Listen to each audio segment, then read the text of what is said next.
Penangkapan Peggy Perong dilakukan oleh Polda Jawa Barat pada Selasa malam di Bandung. Siapa Peggy Perong dan bagaimana kronologi penangkapannya? Berikut informasinya.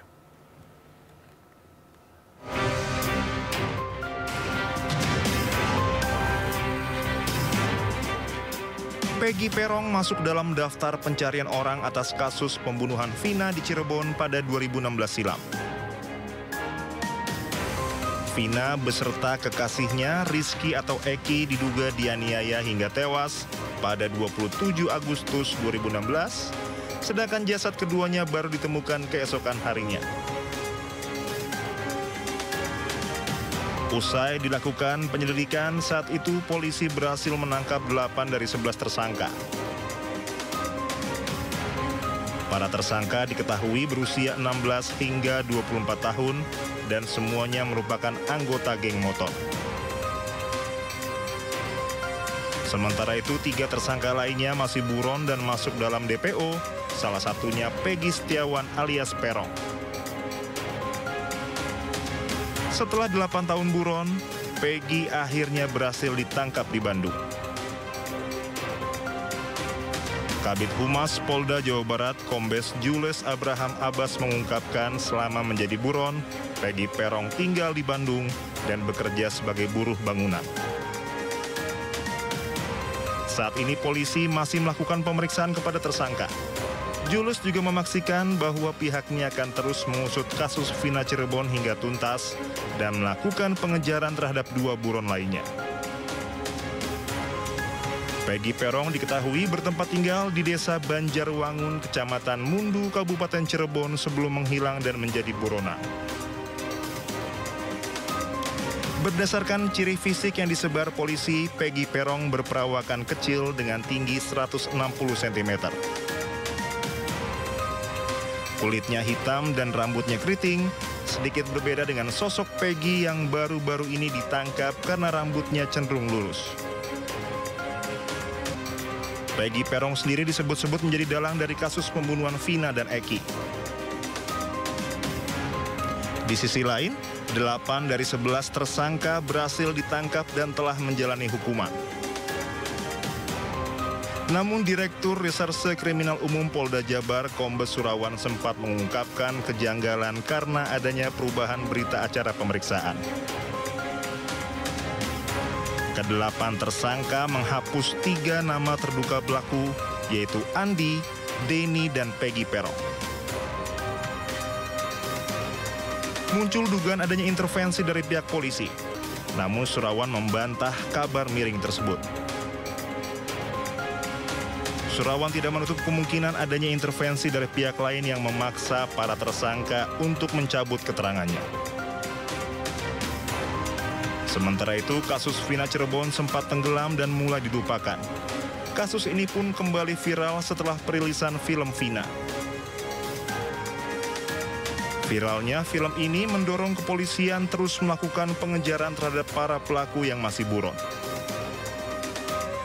Tak hanya Polda Cirebon dan Polda Jabar, Bareskrim Polri sampai ikut turun tangan dan menyiapkan tim untuk membantu menemukan 3 DPO kasus Vina.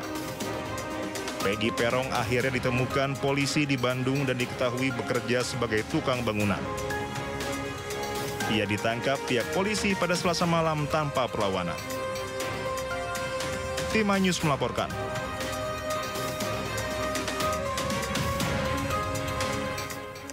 Pemirsa, Peggy Setiawan alias Peggy Perong yang merupakan salah satu daftar pencarian orang dalam kasus pembunuhan Vina dan Eki di Cirebon akhirnya ditangkap setelah 8 tahun buron.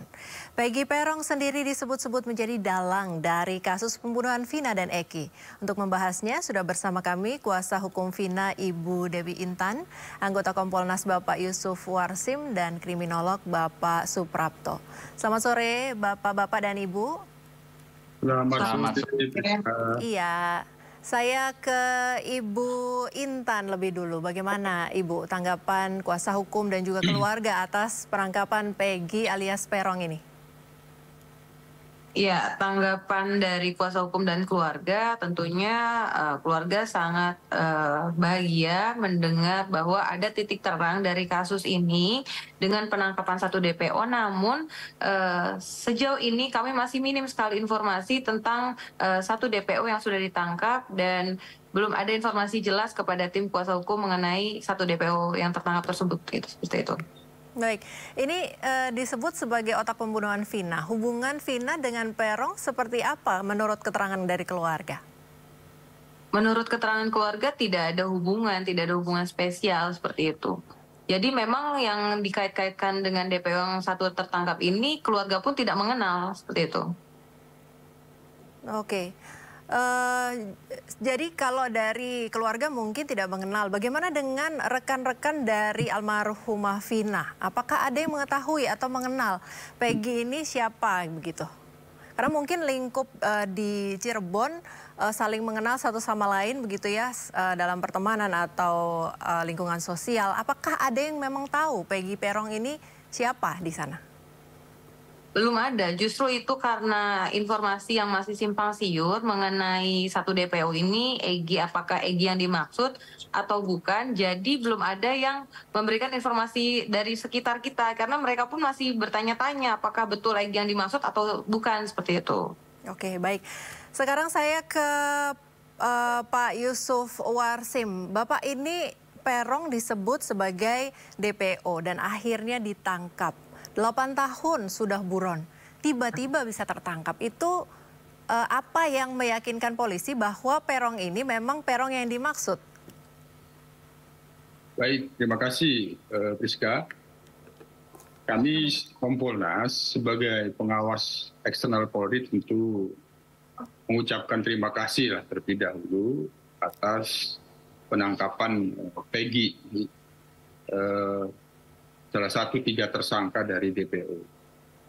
Apakah benar Peggy yang dimaksud? Ya, sepenuhnya kita serahkan kepada proses penyidikan yang pada saat ini berjalan agar kasus 8 tahun pembunuhan ini benar-benar tuntas semuanya, yang itu sebenarnya sudah menjadi putusan pengadilan yang berkekuatan tetap. Ya, kalau ada semacam keraguan ya itu wajar-wajar saja, namanya dalam pembuktian. Nanti kan tinggal dibuktikan apakah 3 pelaku terpidana yang sudah dipinjam oleh Polda dari lapas itu bisa mengkonfirmasi ciri-ciri tingkat pengenalan mereka terhadap Peggy yang dimaksud, ya itu pasti dalam proses pendalaman kita serahkan dan kita hormati penyidikan yang sedang berjalan. 8 tahun mengapa? Ya tentu ada hambatan-hambatan. Kalau memang ada hal-hal yang perlu dievaluasi, ya kami nanti akan memberikan saran dan masukan. Kami sendiri karena banyak hal-hal yang seolah-olah ada kejanggalan, salah tangkap dan sebagainya, ada dugaan tidak sesuai dengan prosedur, ya kami nanti bersaran jika diperlukan untuk dilakukan audit investigatif penyidikan yang telah dilakukan 8 yang tahun lalu, ya perlu dilakukan agar menjadi jelas kalau memang itu ada dugaan unprocedural. Kami yakin penyidik akan tuntas karena apa? Ini kasus sudah cukup luar biasa viral dan menjadi perhatian publik. Ya proses pencariannya kan tentu ada yang sifatnya rahasia terhadap DPO itu. Apabila ada hal-hal informasi yang selama ini berkembang dengan melalui viral itu, ya kami yakin pasti ada, gitu. Termasuk bagaimana mengidentifikasi ciri-ciri. Mudah-mudahan dengan tertangkapnya Peggy ini mendapatkan petunjuk untuk bisa menangkap 2 orang lagi, 2 tersangka lagi. Itu yang kami dorong, Priska. Baik, kalau dari Kompolnas sendiri, sejauh mana Kompolnas mengawal kasus ini dan juga bagaimana Kompolnas melihat kinerja polisi dalam berjalannya kasus ini dari mulai kejadian sampai 8 tahun kemudian? Yang pasti Kompolnas tetap berpedoman kepada putusan pengadilan yang telah berkekuatan tetap. yang itu sudah sempat diuji dalam tingkat banding, ada kasasi, itu ditolak semuanya, artinya tetap menguatkan putusan Pengadilan Negeri Cirebon, pidana pembunuhan itu. Itu sudah kita pedomani. Adapun terkait dengan hal-hal yang sifatnya dugaan tidak sesuai dengan prosedur dan SOP, itu kan dalam proses penanganannya. Nanti kami sendiri sudah 3 pekan yang lalu meminta klarifikasi. Nah, cuman kita nanti lihat apabila diperlukan untuk audit investigatif agar semuanya clear proses perjalanan penanganan itu bisa dilakukan. Tapi sekali lagi apa yang telah dilakukan penyidik 8 tahun lalu di putusan pengadilan itu sudah ada. Hanya kasusnya kami pandang ini belum selesai. Karena apa? Karena ada 3 tersangka. Mengapa 3 tersangka ini muncul sekarang? Ya pasti kita tidak bisa menutupi memang ada faktor film terus menjadi viral, itu menjadi dorong yang sangat masif agar Polri cepat menuntaskan itu. Ya harus kita dorong agar benar-benar Polri tuntas. Itu saja Mbak. Oke, artinya kalau kurang dorongan bisa jadi waktunya lebih panjang dong Pak? Kami optimis karena ini sudah luar biasa viralnya, bagaimana masyarakat menyorot, ya Polri sudah terlihat responsif, ya bisa jadi tertangkapnya PG ini akan lebih mempercepat untuk menangkap 2 orang lagi.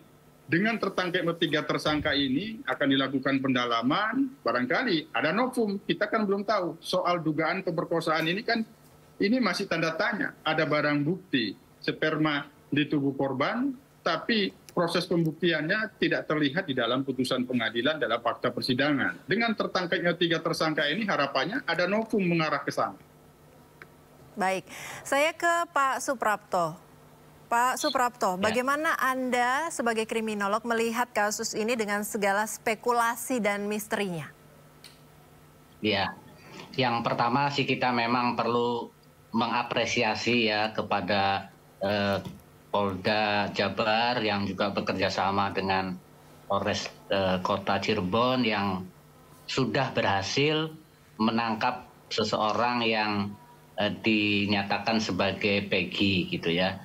Tetapi memang menjadi pertanyaan banyak pihak bahwa selama 8 tahun 3 orang ini tidak segera dapat ditangkap dengan alasan bahwa identitas itu belum didapatkan gitu. Tetapi tiba-tiba ketika kemudian ada film dan lalu viral, kemudian identitas itu didapat. Itu artinya sebetulnya bahwa identitas itu ada gitu ya, tetapi ternyata belum tahu berada di mana dan kemudian toh ternyata akhirnya didapatkan gitu. Itu yang pertama gitu ya. Kemudian yang kedua, kalau kami melihat karena dari kacamata sosiologi, orang yang tertangkap ini dia bermata pencaharian atau pekerjaannya adalah sebagai tukang gitu ya, tukang batu, artinya dia berada pada strata rendah. Tetapi dengan usia yang juga relatif muda gitu, tetapi dia mempunyai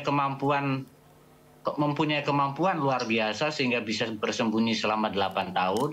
Nah ini tentunya jangan-jangan gitu ada sesuatu yang berada di belakang dia gitu, strata sosial yang membuat keberadaan dia itu menjadi betul-betul tertutup dan tidak mudah dideteksi gitu ya. Jadi pertama dari strata sosial sepertinya memang ada sesuatu yang bisa membuat dia bisa bersembunyi selama 8 tahun gitu. Tapi kemudian ketika juga turun tangan ini dari Polda itu akhirnya bisa tertangani. Jadi sangat mungkin bahwa dulu itu ada sebuah strata yang menjadi kendala bahwa pihak kepolisian pada saat itu tidak bisa mendapatkan identitas maupun juga apalagi keberadaan dari 3 orang tersebut gitu. Demikian. Oke, apakah Anda mengatakan juga bahwa ini merupakan kejanggalan begitu, Pak Suprapto? Ya, jadi sejumlah pertanyaan memang pertama kan kenapa identitas sulit didapat gitu ya, padahal itu katakanlah seorang tukang batu gitu ya. Kemudian yang kedua, begitu viral dengan cepat didapat gitu. Nah, artinya bahwa mungkin pada saat itu ada kendala yang memang tidak bisa dilakukan oleh pihak kepolisian yang menangani pada saat itu, tetapi ketika ini kemudian ditangani secara bergabung, powernya menjadi lebih kuat, seperti yang juga tadi disampaikan oleh Pak Yusuf gitu ya, karena ada faktor pendorong ini, push faktornya kuat, itu akhirnya bisa diketemukan tentang keberadaan orang yang disebut sebagai Peggy dan diduga sebagai pelaku utama dari pembunuhan ini. Ya, Ibu Intan, Anda mau menanggapi? Ya, terima kasih. Tentunya tanggapan dari kami masih kami memberikan ruang kepada pihak kepolisian untuk segera mengungkap kasus ini dan memberikan titik terang seperti itu.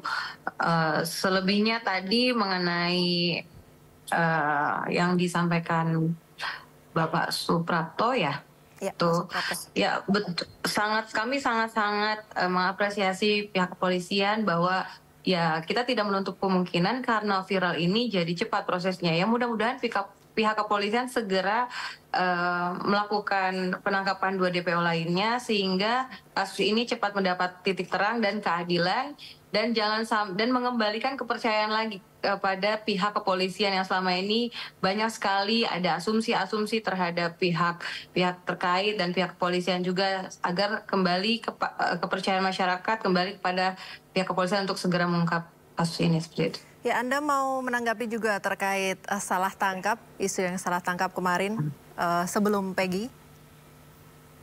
Salah tangkap, kami belum mau menanggapi itu karena ya itu kami memberikan ruang kepada kepolisian. Kami percaya bahwa pihak kepolisian sangat-sangat objektif dalam kasus ini, jadi kami menyerahkan semua prosesnya kepada pihak kepolisian seperti itu. Baik.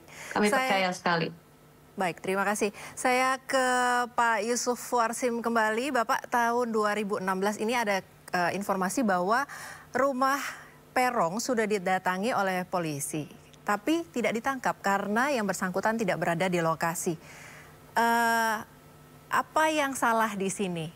Kalau kemudian pada tahun 2016 sudah ada kontak begitu ya dari polisi ke kediaman Peggy, baru sekarang ditangkap nih 8 tahun kemudian. Ya, saya sendiri pada saat itu viral mencoba untuk mendownload putusan pengadilan. Saya baca, pelan-pelan memang agak sulit untuk mendapatkan gambaran di fakta-fakta persidangan terkait dengan 3 tersangka yang itu melengkapi untuk menjadi 11 orang itu dulu, Priska. Nah, jadi situ memang tergambarkan tidak begitu jelas, karena memang kalau kita konfirmasi sendiri pada pihak kuasa hukum 8 terpidana itu tidak meyakini adanya 3 tersangka itu. Nah, dari situ sebenarnya sesungguhnya kan mereka kan kuasa hukum tidak memberikan dukungan, tidak memberikan semacam nasihat hukum agar 8 terpidana ini pada waktu di pemeriksaan itu memberikan keterangan untuk terkait adanya 3 tersangka itu, sehingga dalam prosesnya kan ada perubahan-perubahan keterangan, mencabutlah seperti itu dugaannya. Nah, dari situ sendiri itu sudah menyulitkan untuk memastikan apakah ada itu ada dalam pertanyaan saya di dalam proses hukum itu bisa jadi memang 3 tersangka yang dimaksud itu tidak ada sama sekali. Nah, Oke, Pak Yusuf, mohon maaf saya potong sedikit. Ini artinya dari kuasa hukum dari ke-8 terpidana ini memang juga tidak yakin bahwa ada pelaku lain begitu ya? Ya, malah sebagian itu ya seperti kuasa hukum Ibu Titi itu saya pastikan tidak meyakini adanya pelaku 3 tersangka itu. Karena bagi mereka sendiri kan ini bukan pembunuhan tapi ini kecelakaan. Nah itu sendiri, nah itu. Dari situ kan mempersulit untuk mendapatkan keterangan dari 8 terpidana ini yang merupakan saksi di antara mereka masing-masing itu. Nah itu sudah hambatan Jadi ini bisa kita pahami betapa sulitnya 8 tahun lalu untuk memastikan. Namun saya tidak bisa menutupi bahwa dorongan viral yang disorot secara luar biasa oleh masyarakat itu turut serta tidak hanya mendorong tapi membantu petunjuk-petunjuk keberadaan tentang 3 tersangka yang belum ditangkap ini, Firsa. Itu tidak bisa kita tutupi. Baik, saya kembali ke Pak Suprapto. Pak, dari sisi kriminologi, menurut Anda apa lagi yang harus digali? Terus detail apa lagi yang harus diperhatikan dalam kasus ini? Sehingga kasus ini bisa betul-betul terungkap gitu. Karena dari awal udah informasinya simpang siur. Baru saja Pak Yusuf tadi katakan bahwa memang sulit menggali informasi. Iya, jadi saya juga kebetulan mendapatkan informasi ya bahwa pada waktu itu rumah yang ditempati Peggy itu sempat didatangi polisi gitu. Tetapi kalau tadi kan dinyatakan tidak berada di tempat, tetapi informasi yang kami dapatkan itu Peggy tidak mengakui terlibat di dalamnya. Nah ini saya kira juga perlu didalami kembali. Ini kesimpang siuran berikutnya ya Pak ya? Ya. Ini kesimpang siuran berikutnya ya? Kemudian juga sayangnya ini karena sudah 8 tahun, sebetulnya kalau misalnya masih memungkinkan itu dibuka kembali itu pembicaraan mereka gitu ya di handphone ataupun di akun mereka, karena tindakan ini apalagi itu dilakukan bersama-sama konvoy gitu pasti ada sebuah rencana, ada pembicaraan. Nah itu sangat mungkin, mudah-mudahan dari pihak kepolisian itu dengan kewenangan yang ada bisa membuka, karena SMS ataupun WA itu sebetulnya tetap masih bisa dibuka atas kewenangan Polri gitu ya, kepolisian. Jadi setidaknya kalau itu masih memungkinkan untuk dilacak, itu akan bisa diketahui apakah yang dinyatakan oleh 8 tersangka yang sudah sekarang menerima hukuman itu benar ataukah sebetulnya masih bisa dikaji kembali gitu ya. Karena meskipun mereka mengatakan awalnya kecelakaan, tetapi dengan akhirnya mereka dijatuhi hukuman seumur hidup untuk 7 orang itu, setidaknya berarti berita ataupun pernyataan kecelakaan itu sudah bisa dihapuskan. Nah, jadi ini tinggal menelusuri, mendalami kembali bukti-bukti terbaru, dan jika masih memungkinkan itu pembicaraan mereka 8 tahun yang lalu itu bisa ditelusuri. Demikian, Priska. Baik, terakhir saya minta sekali lagi tanggapan dari Ibu Intan, dari kuasa hukum keluarga almarhumah Vina, terkait kasus ini secara keseluruhan dan harapannya bagaimana? Ya, tanggapan kami dari kuasa hukum dan keluarga tentu masih terus berharap pihak kepolisian melakukan transparansi terhadap kasus ini sehingga tidak berlarut-larut, akhirnya jadi muncul spekulasi-spekulasi dari masyarakat yang memunculkan cerita-cerita baru seperti itu. Kalau masalah yang salah tangkap itu bukan ranah kami lagi, bahwa ya kemarin ada beberapa berita simpang siur bahwa ada yang salah tangkap sehingga butuh keadilan dan bagaimana gitu. Jadi itu bukan lagi ranah kami adalah menemukan 3 DPO ini dan menemukan titik terang siapakah dalang dari kasus Vina ini. Terima kasih. Baik. Priska, bisa saya tambahkan? Ya, silakan, Pak. Jadi kita mendorong Polri dalam menggali tentu tidak berdasarkan pengakuan, tapi kami mendorong agar pembuktiannya kuat di dalam scientific crime investigation. Membuktikan apakah ini Peggy atau bukan yang dimaksud, scientific crime investigation itu harus diperkuat. Yang kedua, tentu kita sepenuhnya menyerahkan bahwa kalau dari pihak kuasa hukum terpidana mendalilkan kecelakaan, ya itu sah-sah saja. Tapi itu sudah dibuktikan dalam fakta persidangan bahwa dalil jaksa penuntut umum pembunuhan itu sudah ada putusan hukum yang berkekuatan tetap. Namun harapan kita dengan tertangkapnya tiga tersangka nanti akan semakin memperkuat atau memberikan petunjuk-petunjuk baru untuk bisa menuntaskan tuntas-setuntasnya. Itu Priska. Baik, terima kasih Pak Yusuf Warsim, Komisioner Kompolnas, Ibu Dewi Intan, Kuasa Hukum Vina dan juga keluarga Vina maksud kami, dan Bapak Suprapto, kriminolog yang sudah bergabung bersama kami di Sindo sore hari ini. Terima kasih. Terima kasih. Ya, terima kasih. Terima kasih.